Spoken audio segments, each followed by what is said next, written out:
Welcome back, friends, to Witchy Ways for Modern Days. This is your host, Brittany from Winslow Naturals, and today's episode is part 2 of the Astrology series.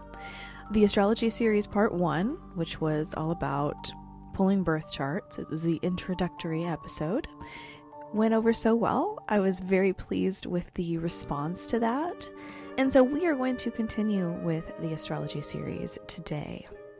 Now, this episode will be about the Big Three and why they matter much more than your quote-unquote sign. So let's get into it. Today's episode will be going deeper, but gently still, into the world of astrology. This is meant to be very beginner friendly. We're going to think of this episode as opening that first inner door. Not the whole house of astrology yet, just the room where identity, emotion, and your presence live together. We are going to talk about, like I said, the big three, which are your sun, your moon, and your rising sign. And I want to say this clearly right at the start. If you only ever learn those three placements, you stop here, you don't listen to anything further, you don't digest any further information, even just knowing the big three for you, by doing so you will already understand yourself much more deeply than most people ever do when it comes to this. Because those three are not random. They are not interchangeable in any way. They each speak to a different layer of your being. And when people feel confused about who they are or why they feel one way inside and they act another way outside, it is almost always because they are only looking at one of these pieces. So let's untangle them together. Your sun sign. That's the one everyone knows. It's what you are asked when someone says, "What's your sign?" It is what horoscopes are usually written for. And while your sun is important, truly, it is very important, it is not the whole story. Your sun is your core vitality. It is the essence you are growing into over time. It's typically not who you were as a child. The sun is not always who you feel like also when you're overwhelmed or hurt. It is who you are becoming as you mature, as you heal, as you step into yourself, as you become yourself. So the sun represents consciousness. It is awareness and purpose. It is the part of you that says, well, this is who I am when I choose myself, when I am myself. It governs your sense of meaning, your pride, your creative force, and the way that you shine when you're not apologizing for taking up space. And that can be why some people don't feel like their sun sign when they're younger. Some people do. Some people identify very strongly with that sun sign pretty much immediately. Some people grow up thinking, this doesn't fit, But there's a reason for that. So some people, they won't feel like it when they grow.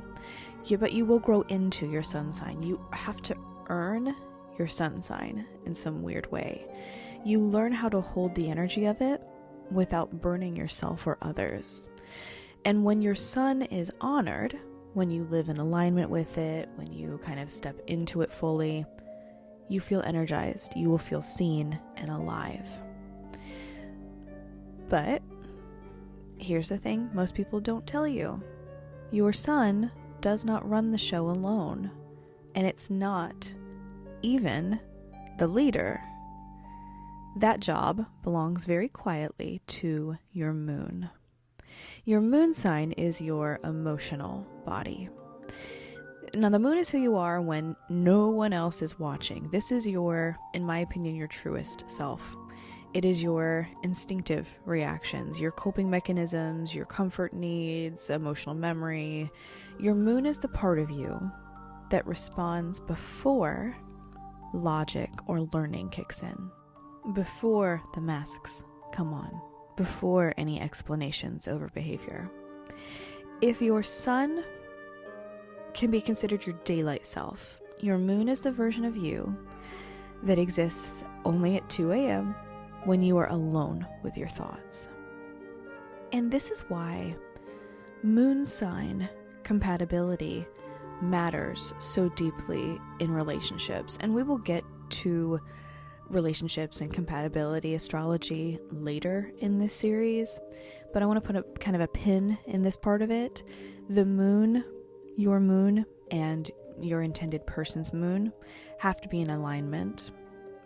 They have to, in order for it to mesh. It's not necessarily, oh, well, a Cancer's perfect match is Capricorn.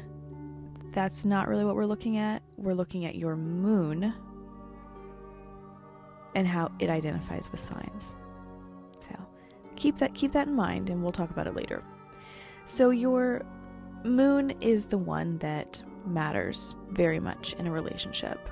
Not because it's the flashy sign, but because it determines whether you feel emotionally safe with someone, whether your nervous system relaxes or tightens around a particular zodiac energy, whether love with this person feels soothing or constantly uncertain.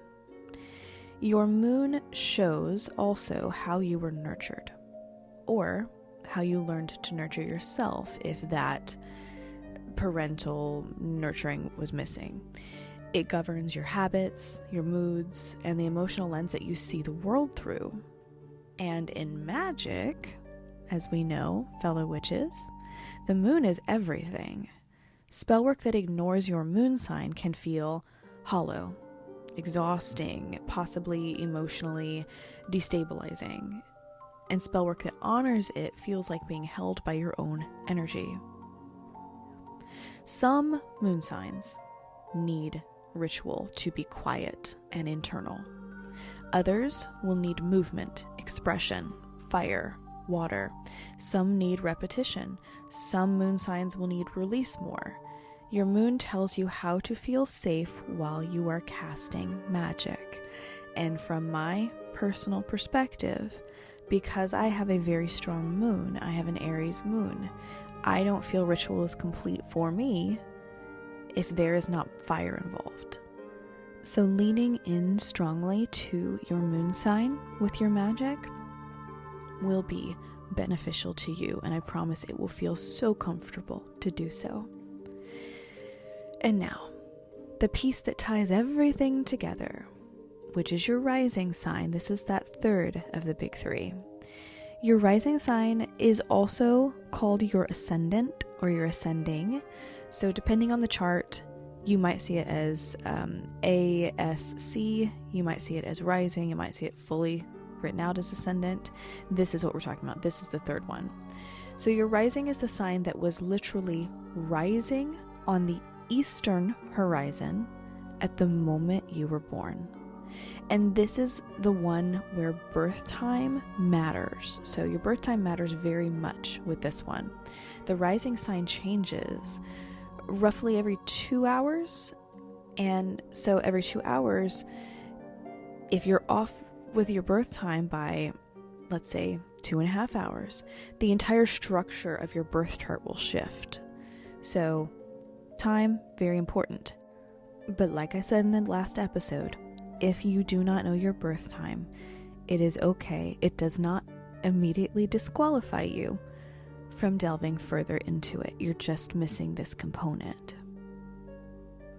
So, some people will say that your rising sign is your personality. It is not, thankfully, your personality. Think of it as the interface. It's your interface with the world. It's how life approaches you. It's how you instinctively meet life. It is the first impression people get. It's the energy that you project without trying. Typically, it is the vibe people pick up on before you actually speak to them. So it is the one that people look at a stranger from across the room. Your best guess, that looks like a water sign. I guarantee you their rising sign is a water sign. It's just the vibe. I can't explain it. It's just the vibe. And your rising sign is also the lens through which you experience everything else in your chart. And that's huge. Like I said, it's huge. Your rising sign determines your houses, the areas of life where your planets express themselves. So two people can have the same sun sign, they can have the same moon sign, hell, they can have the same Venus sign too. Like, they can be duplicates in many different ways. But if their rising signs are different, their lives will look radically different still. In many ways, your rising sign is the body you inhabit energetically. It's how you walk into a room. It's how you begin projects, begin things, how you protect yourself. And often it's what people comment on when they say, before I met you, I thought you'd be different. This is why some people feel and they say, I don't feel like my sun sign at all, but they strongly resonate with their rising sign, especially early in life or in situations where you are navigating new environments. Your rising tends to lead you. And here's where it gets really interesting. Here's your little thought for the day. Most people identify with their sun because that is what they are always told they are. But if you dig a little deeper, emotionally, they live in their moon. And socially, they tend to move through the world as their rising sign. So when those three don't naturally align, when the alignment is poor with them, it can feel like living some sort of contradiction. You might want one thing, you might feel another thing, and you might appear as something else entirely. But that is not being fake. It's being complex. It's dynamic. Here, for example, someone might have a very bold, expressive sun sign. Let's think Leo. But they have a cautious, sensitive moon. Let's think more Cancer. They crave visibility, but they feel overwhelmed by visibility emotionally. Or someone might have a deeply private and quiet sun, but they have a charismatic rising sign that draws attention that they really didn't ask for. And understanding this does not just explain behavior. I hope that it dissolves some form of shame for someone. Astrology at its best says, of course you are like this. Look at the sky you were born under. And for witchcraft, for magic that actually integrates with you instead of fractures, this matters deeply. Your sun sign informs what kind of magic fulfills you. Your moon sign informs how you need to feel while you are doing your magic. And your rising informs how you initiate magic and how the world tends to respond to it. If you ignore any of these, your practice could feel off balance. If you honor all three of them, likely things will click. This is why two people can do the same ritual the exact same way, no steps changed, and have wildly different results. One is casting an alignment with their emotional body. The other could be forcing themselves into a method that does not suit them. Magic isn't one size fits all. Astrology kind of proves that. And I want to say this gently, as best I can, because I know that many of you, like me, carry significant trauma histories or sensitivity or depth, long histories of having to adapt just to survive life. Your moon sign holds your story. Your moon sign will be indicative of your trauma story. It remembers what your nervous system learned long before your adult self had language for it. Working with your moon in astrology, particularly for those of you who resonate with this part of the episode, working with your moon is not indulgent, it is regulation. Accepting your moon sign, working in alignment with it, is safety. It is tending to the part of you that makes everything else possible. And your rising sign, that can be your armor, your invitation. It shows where you're brave without realizing it, where life keeps asking you to step forward, where your initiation into things happens again and again. And as we move forward in this astrology series, everything we talk about, zodiac signs, when we get into planetary placements, spell timing, ritual structure with astrology, everything is going to weave back into these 3 points. These are your anchor, they are your reference, and they're your compass. So, as you move through the rest of your week after this episode, I want you to delve a little bit deeper, do some research on your own. You could do some Googling, but please listen to more than one source if you're Googling. We are going to do proper research. Don't listen to one place tell you how your moon sign is. We're going to listen to at least 3 or 4 places before we draw any conclusions. But do your own research, okay? Let's know our big 3 inside and out so that those can inform how we understand the rest of astrology. It is vastly important. I can't stress the importance enough if you're actually serious about understanding what astrology is and understanding you within astrology. Let's know these big 3 and let's know what they do for us. So if you have not yet, this is your moment to find them. Like I said last week, pull your birth chart. Cafe Astrology has a great website for that. It's free. I want you to look at your sun, your moon, and your rising.